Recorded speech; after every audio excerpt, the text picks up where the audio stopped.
Well, good evening. Sorry about last night. And I'm just doing this tonight with the mask on to start because Lauren's here cooking dinner and she's been coughing like she's got coronavirus. So I don't trust her. No. Just wanted to show off one of our face masks. You know you're jealous. The Star Wars guys. It's cool. And don't have many more of these left, but we do have some Facebooks, some face mask left. And trying to get one to everybody because we want when services start up and they make us wear masks to go, we want everybody to be able to have one. And so I have a Star Wars one. And I think we're out of the Harry Potter ones. And but we have some other ones too. Just a few left, but we're going to get some more made if you need one. So once again, sorry for last night. Got caught up at work and kind of messed up the whole night there. So I'm sorry. Hope everybody's okay. Hope everybody's doing well. And I want to try to bring you a timely thing. I'm going to take this off now, but I just wanted everybody to see it. So these are one of the masks that Miss Joe and Miss Lisa have been making. And they're awesome. So, you know, they're awesome masks. I like them. And come in handy.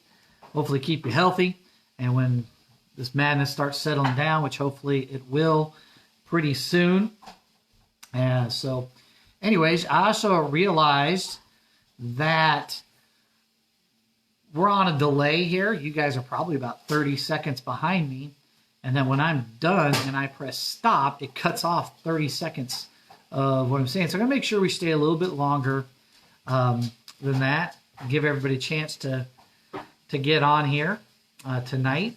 How you guys handling it? That's what I want to know. What are some things that you're doing that maybe you could share on here? What are some things that you've been doing to help not go crazy, to help pass some time? I know we have been doing puzzles. We've gotten some puzzles. They're hard to find nowadays.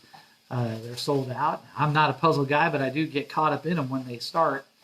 And so we've been doing puzzles. Right at the beginning of this thing, I foresaw and I had wisdom and knew we were going to have some downtime. And so we went and got a Nintendo Switch. And there's this game on it called Animal Crossing. I've never played it before. They had it on the Wii. Did we have it on the GameCube? Yeah. They had it on the GameCube. Had it on the Wii. And I never played it, ever.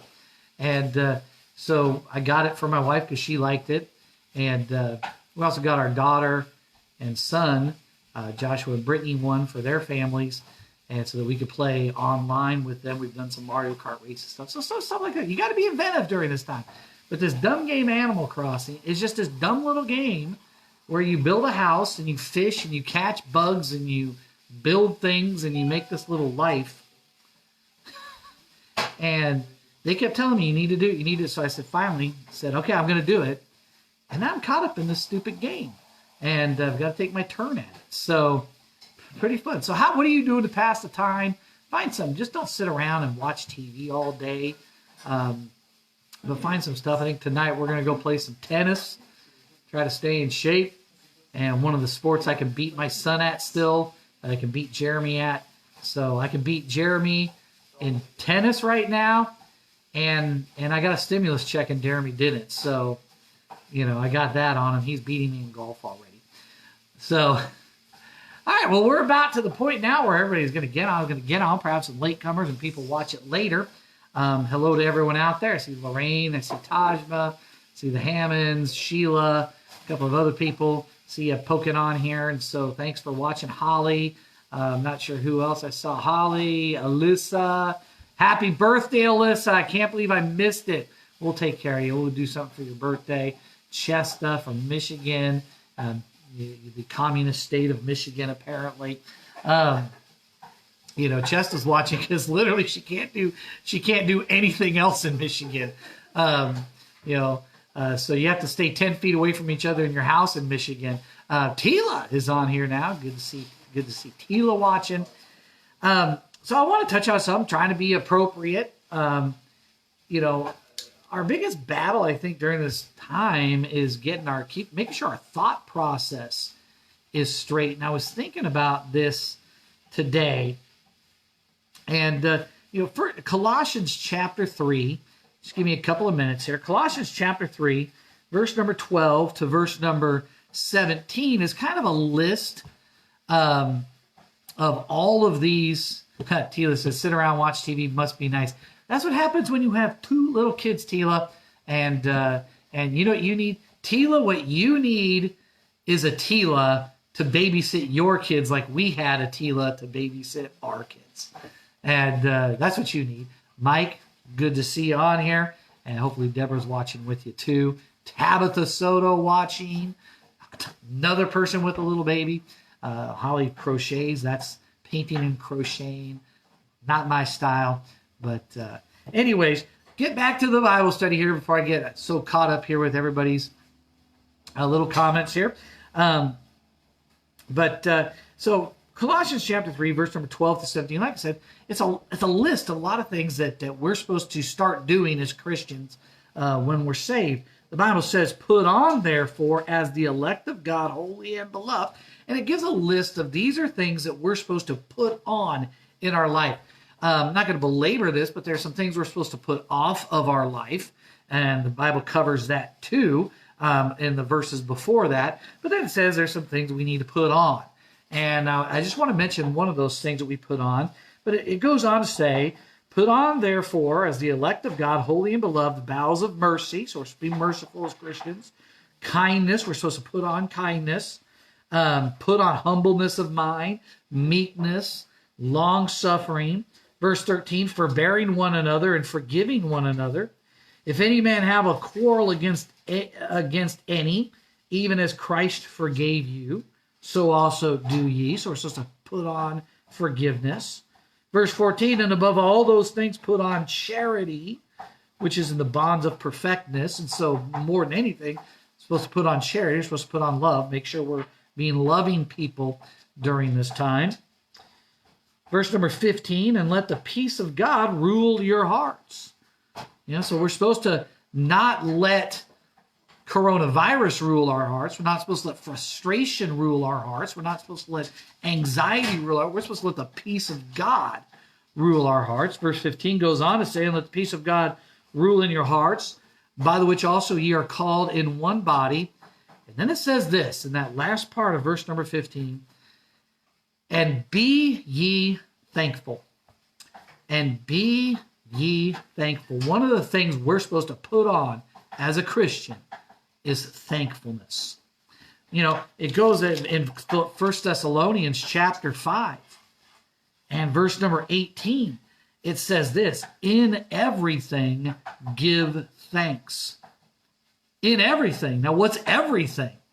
Well, in everything means in the time of lockdowns and coronavirus, and you can make the argument in times of government overreach. You can make the argument in times of recession.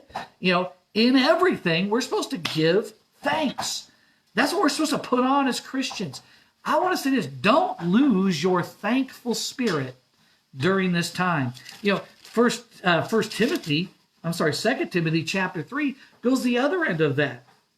And in verse number 1, it says, this know also that in the last days perilous times shall come. So talking about the last days of Christ, or the last days before Christ comes back. This know also in the last days perilous times shall come, for men shall be lovers of their own selves. Now it goes on and tells you what people are going to be like as it gets closer to Christ coming back.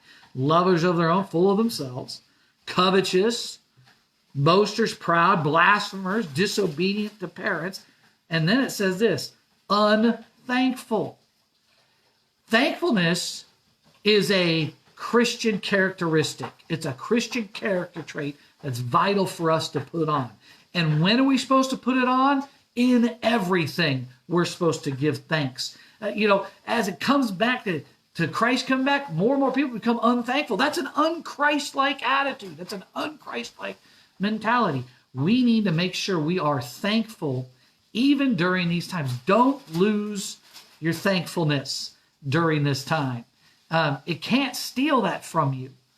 You give that up. Coronavirus can't steal that from you. The government can't steal that from you. Unemployment can't steal that from you. Sickness can't steal that. You can only give it up. So maintain your thankfulness. And we have a lot to be thankful for. We really, really do. And I know we get this martyr complex going, that somehow, especially nowadays, see a lot of Christians complain, look, I'm not happy with a lot of the things, the lockdowns that the government's doing. I think there's a lot of overreach and a lot of stupidity going on, but to compare ourselves to first century Christians for what they have to put up with is pretty sad comparison. To compare ourselves to the dark age, a pretty sad comparison. There's a lot we still have to be thankful for. I'm thankful right now to live in Northern California and all the beauty surrounds us. I can go take a drive and look at a lot of beautiful things. Thankful golf courses. I'm thankful the golf course. I'm thankful that my family, I've got at least some of my family here. I'm thankful that we have technology to talk to my son and my daughter and my in-laws and my parents.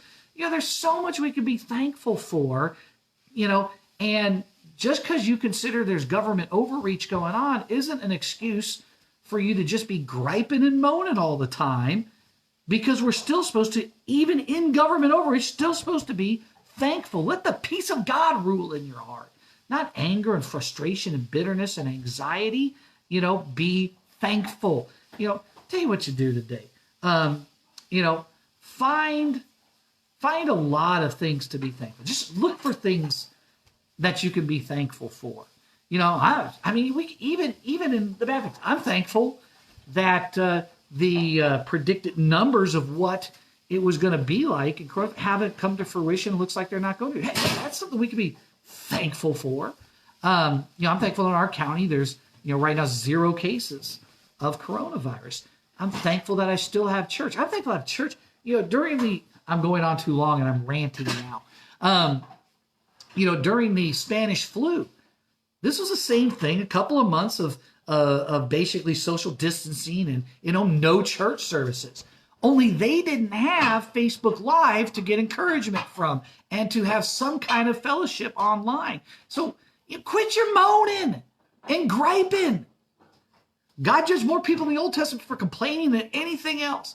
And let's be thankful. Let's put on thankfulness as a Christian. So I'm thankful we have, the internet and Wi-Fi and smartphones and satellite dish. I'm thankful for all those things. And let's lose our martyr complex and let's lose it. We're talking about, I understand the frustration with losing a lot of, freedoms that we have. I get that, but to compare us to, 1776 America that was forced to quarter soldiers and pay, crazy things and lack of religious freedoms and things like that. Come on, let's be thankful. Let's be thankful. So,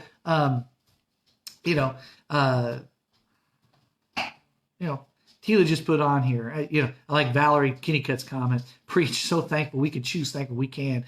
Tila put this, try being quarantined with kids and a deployed husband. Still a lot to be thankful for. See, so let's just stop, and look, I'm a fairly conservative politically guy. I don't like a lot of the government overreach. I joke about Michigan, but I would be frustrated as I can in Michigan. I don't get closing all the businesses when we can just take precautions, but even in the midst of it, let's be thankful. We don't have a right to forsake thankfulness just because we don't like how things are going. We still need to be thankful. So here's my challenge to you. And I'm going to take this up on Thursday night again on thankfulness. I want to find some things you have to be thankful for. What are some things and those things that we can be thankful largely overwhelm things that we can't be. So what do you have to be thankful for? Think about it, dwell on it, and put on a thankful spirit. And that's it. I'll shut up with my rant now. And I will finish out with the delay of rambling for 30 seconds. There goes my dog. Must have been another dog person. Remember, look at that, man. I'm thankful for Joe Rasconi and Lisa Chandler being willing to to put together and make these masks for us. That's awesome. And Star Wars mask, super cool. We have a few masks left, not really Star Wars ones. We might get some more, but if you need one, let me know. And this should have gotten me through the message now, wasted 30 seconds of downtime. So we'll talk to you. We love you guys. We'll talk to you later. Tomorrow night, 6 o'clock for our services. And I'm excited because in May, we are going to do parking lot services and still do online, but do parking lot as well too. Have a great day. God bless you.